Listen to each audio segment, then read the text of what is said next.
গ্রেটারের সাহায্যে tomato great করে নেব। 1 চামচ পরিমাণে সাদা তেল দিয়ে দেব সামান্য পরিমাণে লঙ্কার গুঁড়ো। এবারে এর মধ্যে দিয়ে দেব গ্রেট করা টমেটো। নমস্কার বন্ধুরা, আপনারা কেমন আছেন? আশা করছি সবাই খুব ভালো আছেন। অনিন্দিতা রান্নার কেরামতি চ্যানেলের পক্ষ থেকে আপনাদের সকলকে স্বাগত জানাচ্ছি।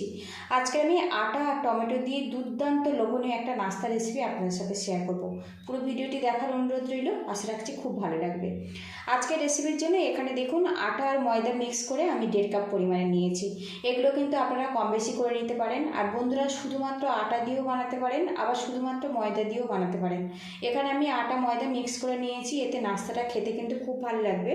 আর এখানে দেখুন 2টো টমেটো নিয়েছি। এখন আটার বোলটা আমি সাইড করে দেব।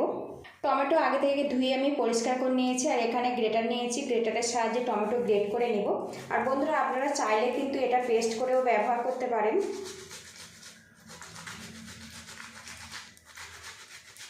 দুটো টমেটো গ্রেট করে তারপর আপনাদের সঙ্গে আমি দেখা করছি। টমেটো এদিকে দেখুন গ্রেট করে নিয়েছি।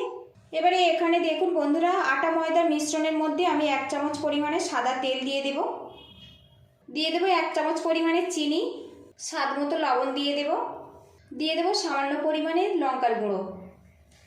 লঙ্কার গুঁড়োর পরিবর্তে আপনারা কিন্তু চিলি ফ্লেক্সও ব্যবহার করতে পারেন। একসঙ্গে ভালো করে মিশিয়ে নেব।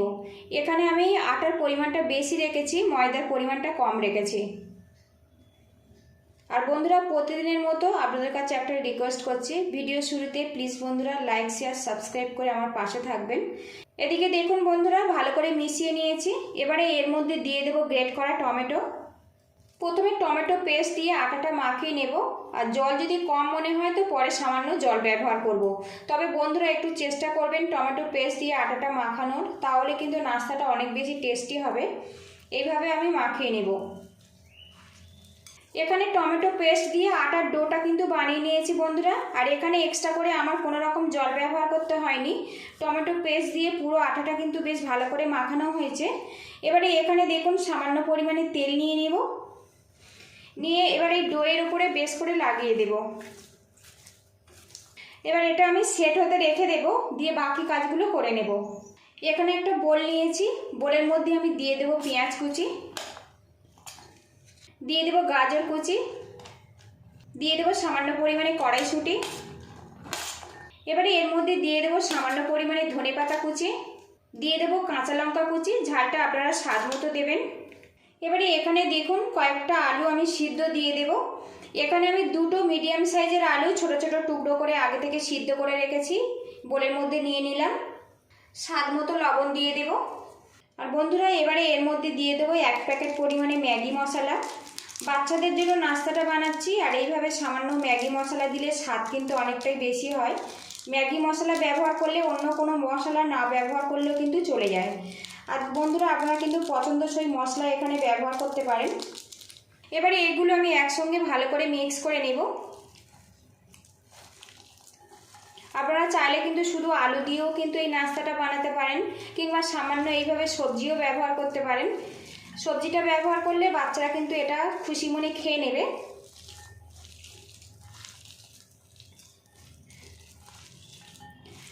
এবারে এখানে দেখুন মিশ্রণটা কিন্তু রেডি হয়ে গেছে। আর খুব সুন্দরভাবে কিন্তু মিশ্রণটা রেডি হয়েছে, আর খুব সুন্দর একটা গন্ধ বেরিয়ে আসছে ম্যাগি মশলা দেওয়ার জন্য। এইভাবে রেডি করে নিয়েছি। এবার এটা আমি সাইড করে দেব। কিচেন স্ল্যাবে সামান্য আমি তেল লাগিয়ে নিয়েছি। আর এখানে টমেটো আর আটা দিয়ে যে মিশ্রণটা বানিয়ে রেখেছিলাম এইভাবে একটু মাখিয়ে নিচ্ছে। এভাবে মাখিয়ে নিতে হবে। এর মধ্যে যে লবণ আর চিনিটা আছে খুব সুন্দরভাবে চারিদিকে ছড়িয়ে যাবে। ভালো করে কিছুক্ষণ মাখিয়ে নিয়েছি। এবারে এইরকম ছোট ছোট করে লেচি করব। এখানে লুচির থেকে একটু বড় সাইজ করে আমি লেচিটা কেটে নিচ্ছি। এখানে দেখুন একটা লেচি নিয়েছি, একটু হাত দিয়ে এইভাবে গোল করে নেব। এবারে এটা পাতলা করে বেলে নেব। যতটা সম্ভব পাতলা করে বেলে নেবেন, তাহলে কিন্তু নাস্তাটা খেতে বেশি ভালো লাগবে। এদিকে দেখুন আমি কিন্তু বেলে নিয়েছি। আর এটা কিন্তু বেঁকা হলে কোনো রকম সমস্যা হবে না। এবার এটা আমি উঠিয়ে নেব। তো দেখুন এইভাবে উঠিয়ে নিয়েছি। এবারে এখান থেকে যে পুর বানিয়েছিলাম পুরটা নিয়ে নেব। আর এখানে দেখুন বন্ধুরা, আলুটা কিন্তু অল্প অল্প আমি দলা দলা পাকানো এইভাবে রেখে দিয়েছি, এতে মুখে পড়লে খেতে কিন্তু বেশি ভালো লাগবে। আর বন্ধুরা, ম্যাগি মশলা যদি না থাকে তো আপনারা কিন্তু ভাজা জিরের গুঁড়ো ব্যবহার করতে পারেন, গরম মশলা ব্যবহার করতে পারেন, চাট মশলা পছন্দ করলে দিতে পারেন। আপনারা মোটামুটি যে মশলাটা পছন্দ করেন সেটা দিয়ে দিতে পারেন। এখানে দেখুন মিশ্রণটা একটু চ্যাপটা করে নিয়েছি। এবারে এই নাস্তার উপরে আমি দিয়ে দিলাম। এবারে এখান থেকে দেখুন একটা সাইড থেকে তুলে আমি চৌকো শেপ দিয়ে দেব এইভাবে।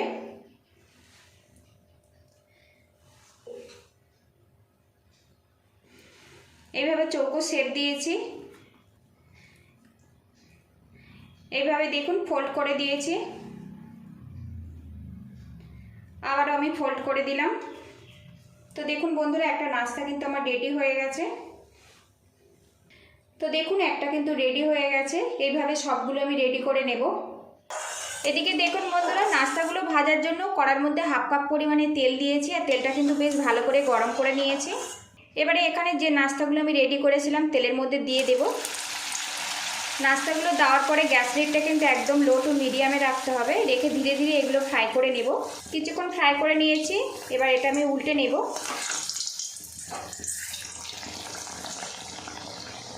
এটা কিন্তু খুব ঝটপট বানানো হয়ে যায় বন্ধুরা, আর খুব টেস্টি। এই রেসিপিটা যদি ভালো লাগে প্লিজ বন্ধুরা লাইক শেয়ার সাবস্ক্রাইব করে আমার পাশে থাকবেন। উল্টে পাল্টে কিছুক্ষণ ফ্রাই করে নেব।